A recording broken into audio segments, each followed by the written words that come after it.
Itong si Erwin Tulfo, yan, sirang-sira na talaga.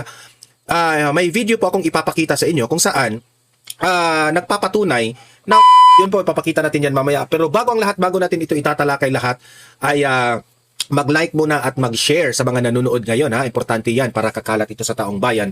At sa mga hindi pa nakasubscribe dito sa Donmar TV, mag-subscribe na po kayo kasi libre lang talaga po ang mag-subscribe sa YouTube. Walang bayad yan. Updated pa kayo sa ating mga trending na mga balita. Narito ang Balitang Pinoy TV.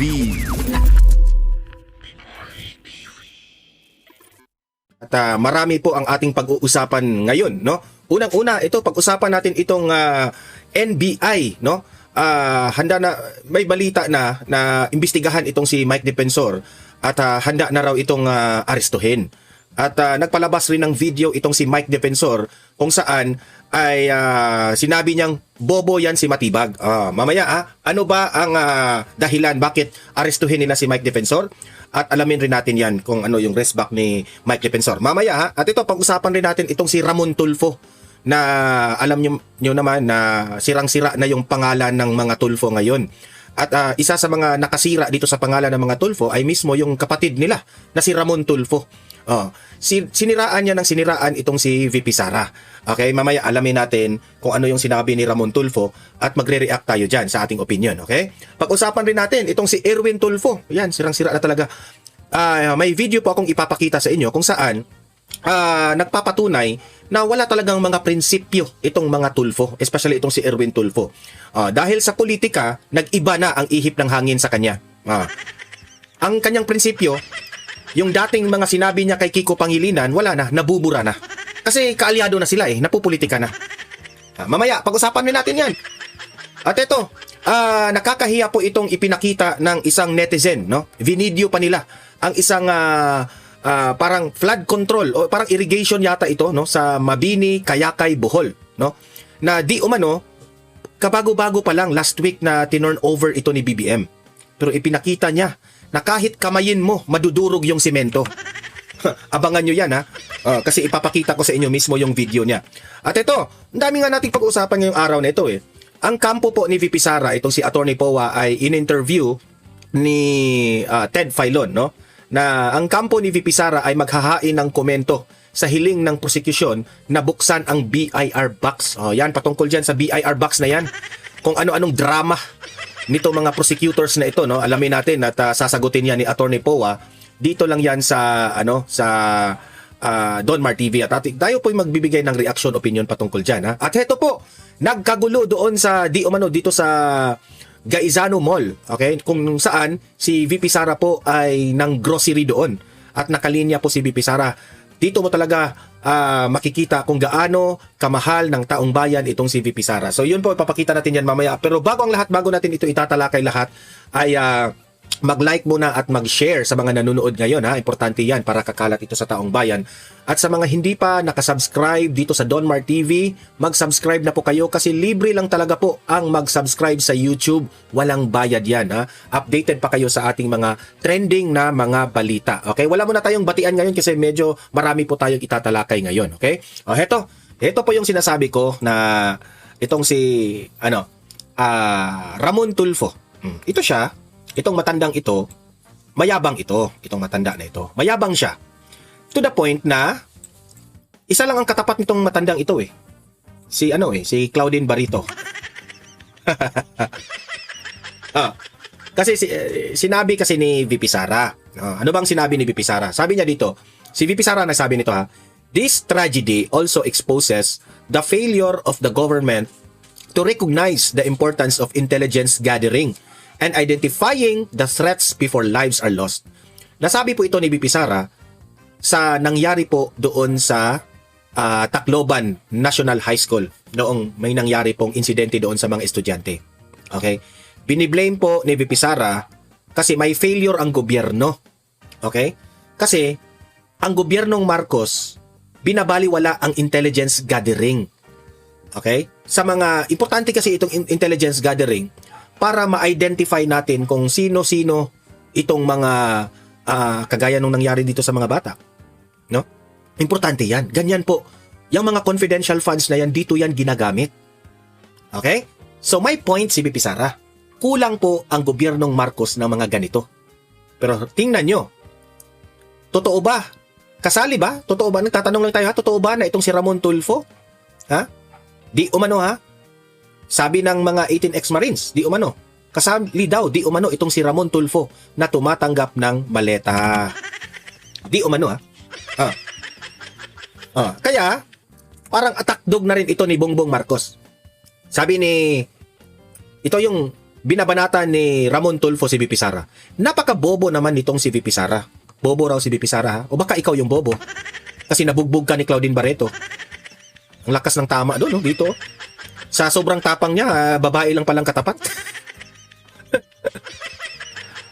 Sabi ni Ramon Tulfo, anong kinalaman ng intelligence gathering sa krimen na naganap sa isang paaralan? Diyan mo talaga, ikaw yung bobo. Maging mayor ka muna, Ramon Tulfo. Maging vice president ka muna bago mo sabihin. Wala kang alam. Ramon Tulfo, wala kang alam. Ang kakapal ng mukha mo na sabihin yan kay VP Sara, ang layo-layo mo sa experience ng isang ilang terminong naging mayor sa Davao at naging presidente ng Pilipinas. Meron kasing alam si VP Sara na hindi mo alam. Kaya ikaw matanda ka, magpahinga ka na. Huwag ka nang sumali dito sa usaping politiko o mangangantsaw ka. Hindi ka nakakatulong sa bansang ito. Okay? Nagpapagulo ka lang. Ito yung si Ramon Tulfo ang isa sa mga nagpapatunay na isa sa mga nagdi-divide sa atin sa bansa. Kung wala kang maitutulong sa problemang yan, patungkol dyan sa mga bata na gumagawa ng krimen, tumahimik ka. Okay?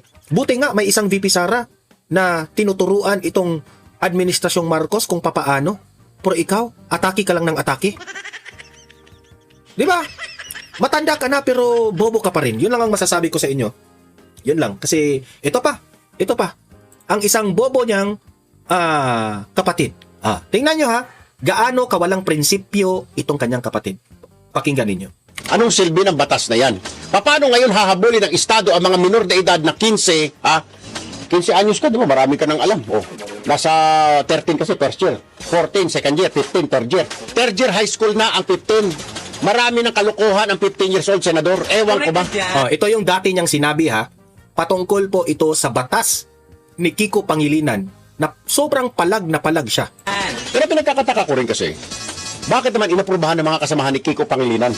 Mga sandamukal din ng mga pulpul ng mga senador.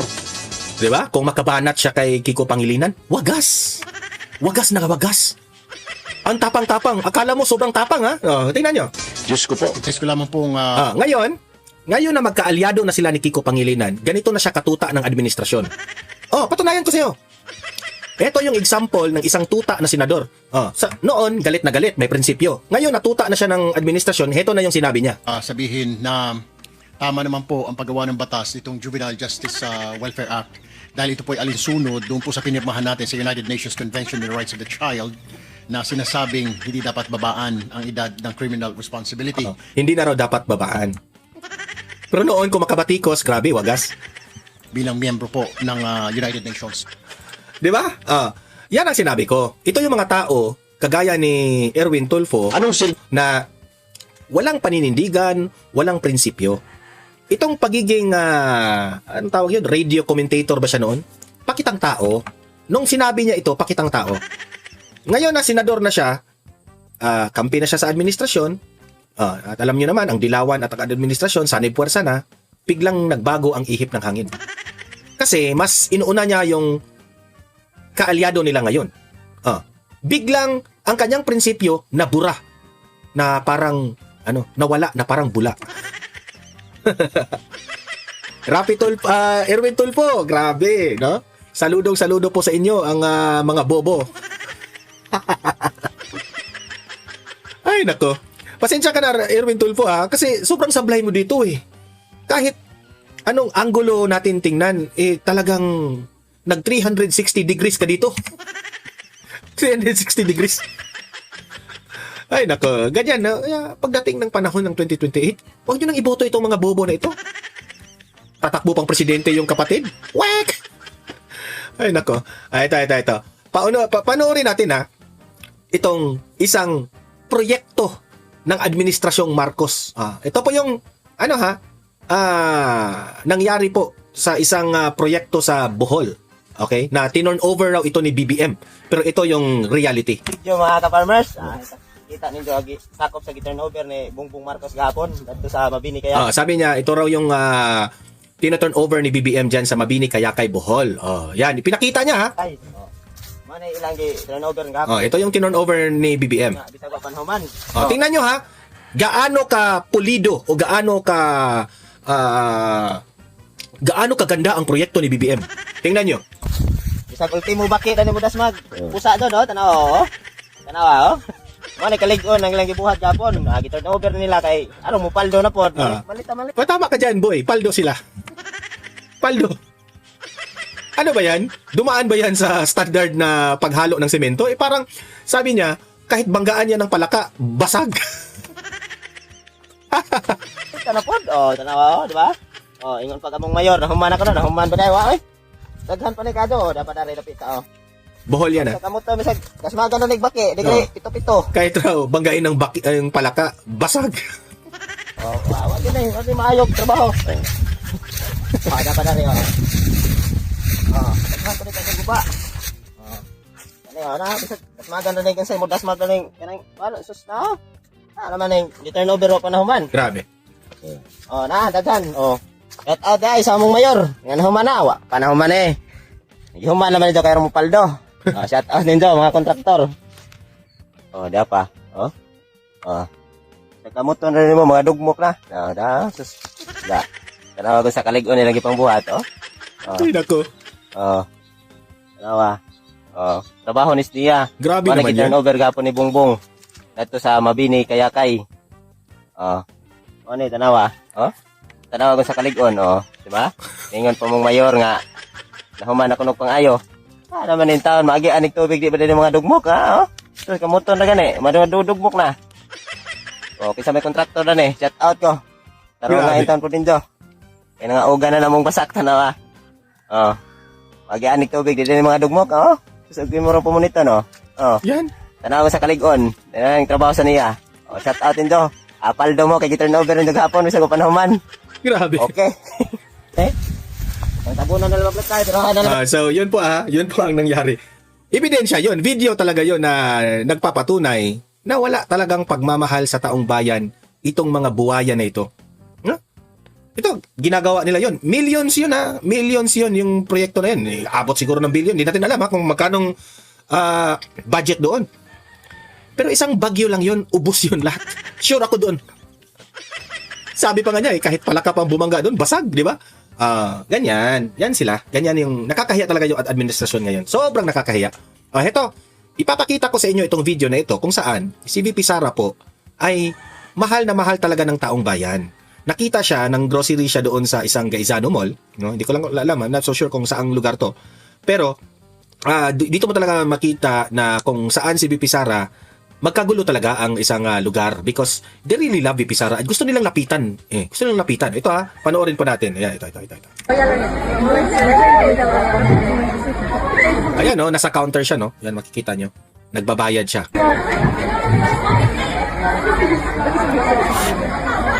No. Ayan, tingnan nyo yung mga nasa paligid niya, tuwang-tuwa.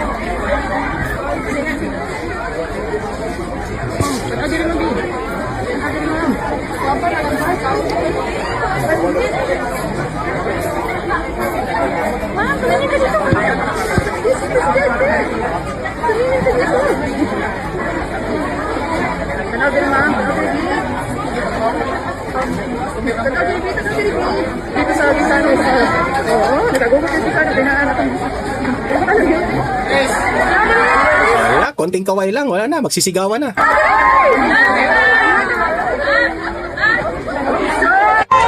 Di ba? Mga trabahante 'yun sa mall, no? Huminto sila sa pagtatrabaho para lang makita si VP Sara. Ganyan po kamahal nila si VP Sara.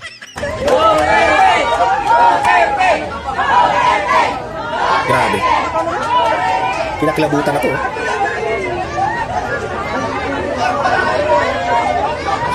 Ayan. So, ito yung ikinakakainis ni Auntie Claire Castro. Goodbye 2028, Auntie Claire. Goodbye 2028, Auntie Claire Castro. Umiyak ka na lang. Ito, panoorin natin itong interview. Itong si Attorney Powa kay Ted Filon, no? Ito, panoorin natin. Kalinya ngayon si Attorney Michael Powa, ang spokesperson po ng defense team ng kampo nga po ni VP Sara Duterte. Attorney Michael Powa, magandang umaga po. Magandang umaga po, Manong Ted. Magandang umaga din po, Ma'am Chacha. Okay, first question. Dito ho sa inyo pong pagtutol sa pagbubukas po nitong box containing the BIR records of the Vice President and her husband, ano ho ang inyong basis doon? Opo, number one, gusto ko lang po klaruhin, Manong Ted, hindi po tayo tumututol dyan, no? In fact, hindi pa namin nabibigay yung aming komento doon sa manifestation kung saan kabilang doon yung pagbubukas ng BIR box for pre-marking purposes. So, wala po tayong sinasabi na tinututulan natin yan. Hindi pa po tayo nagbibigay ng ating official na position regarding that. We are planning to file a comment siguro by tomorrow at the latest. Okay, so hihintayin po ninyo yung nakapag-formal manifestation na ba dito ang prosecution? Meron po, Manong Ted, natanggap po natin kahapon ng umaga. So yan po ay ginagawa na namin ng komento sa ngayon. Kagabi, ang usapan namin, palagay ko, by tomorrow, mag-file namin yung comment namin dun sa manifestation. At ito ay pinahayag ko na rin, no, sa clerk of court na si Attorney Bantug that we will be filing a comment. Most likely, what will be the contents of your comment? Ako, mahirap po i-preempt. That's why last night, when I was being asked to take the interview, sabi ko, mukhang maiinis sa akin si Manong Ted. Kasi hindi ako makapagsalita hanggat ma-file namin yung comment. Of course, you know, hindi lang sa ayaw namin magsalita. Kasi kay Manong Ted, yung boses ko kasi ay medyo inubo. Yung boses ko ay medyo iba. But dahil you never know, may last minute changes. But the client has a position. We have our own position, no? Okay.